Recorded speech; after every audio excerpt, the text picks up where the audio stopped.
Hello and welcome to the Temple of Tomes with your host, Indie Comics Jones. Today is November 17th, 2020, and this is episode 130. Today we're going to take a look at Big Girls. This is issue number 4. It is by Jason Howard, who did the writing and the art in this.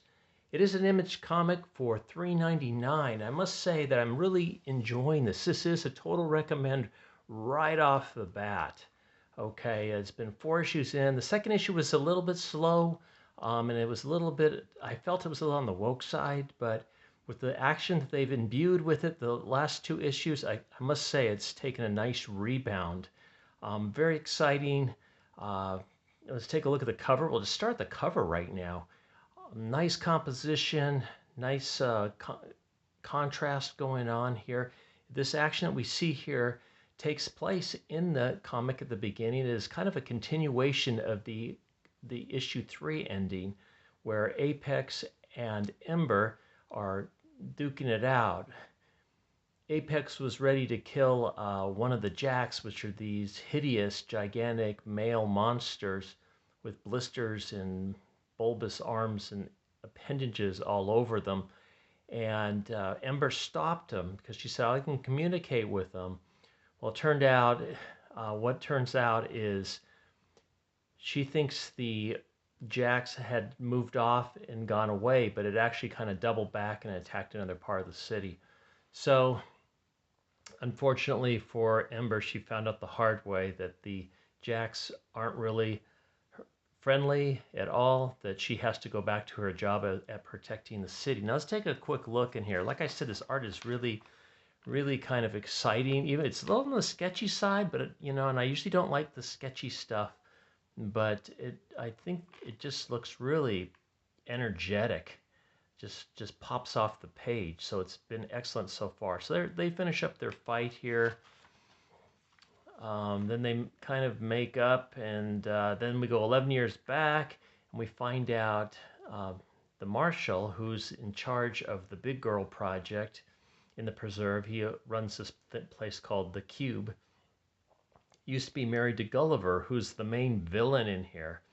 And 11 years back, they were experimenting with the fruit and food and vegetables, growing them big, so they could feed the population of the preserve, which was kind of cut off from the outlands due to these gigantic, monstrous Jacks, as they call them. So one of the things that happens, they do have a son together. He's 2 years old or something like that, and she wants to run an experiment on him to make sure that he will not turn into a Jax. Marshall, I can't think of his name off the top of my head, say no, let's wait and see what happens. A lot of the boys don't end up not becoming Jax. Let's just wait and see. And she wants to go ahead with the experiment, and she goes ahead on her own, and things go a little bit awry. This is 11 years back, remember.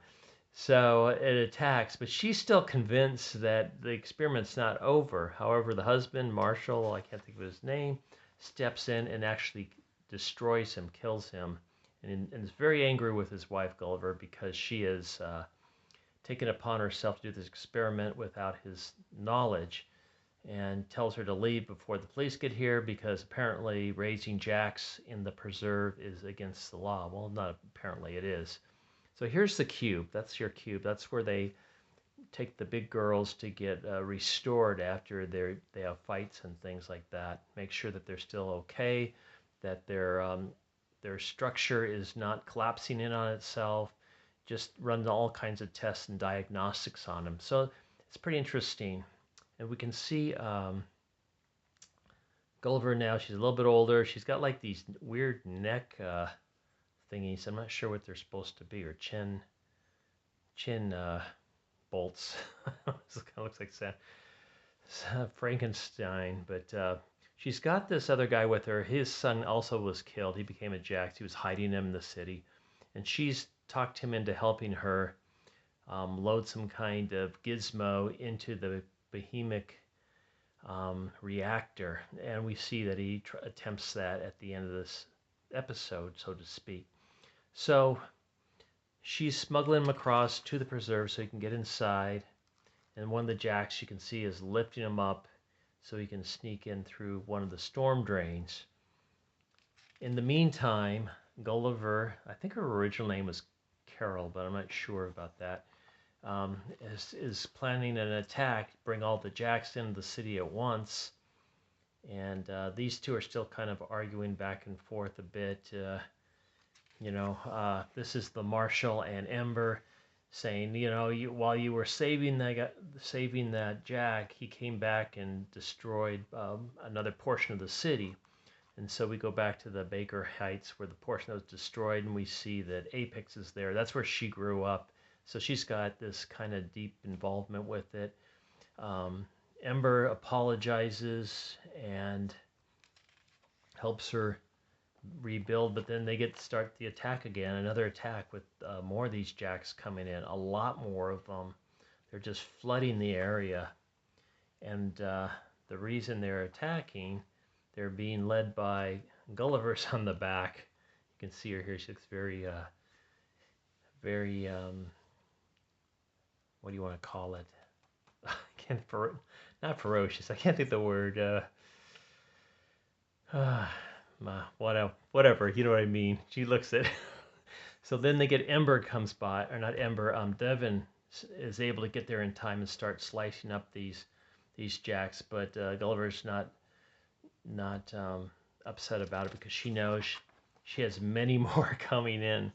So they're in big trouble here. So I don't want to go on anymore, give away the ending here, but all in all, a very good comic, and you can see by the number of letters that are coming in,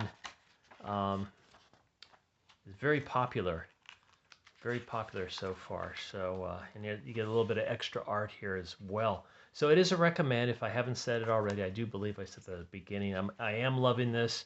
It is the first comic I read when I get them. Get my batch for the week. It's really just exciting, and a lot of twists and turns in this issue 4, so that just made it even better.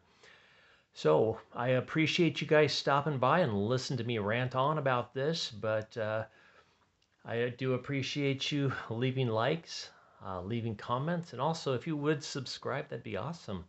I haven't got my weekly subscribe this week, so if you do want to subscribe, I'd be most grateful. If you didn't like my review, please tell me why in the comments section. I want to get better at this.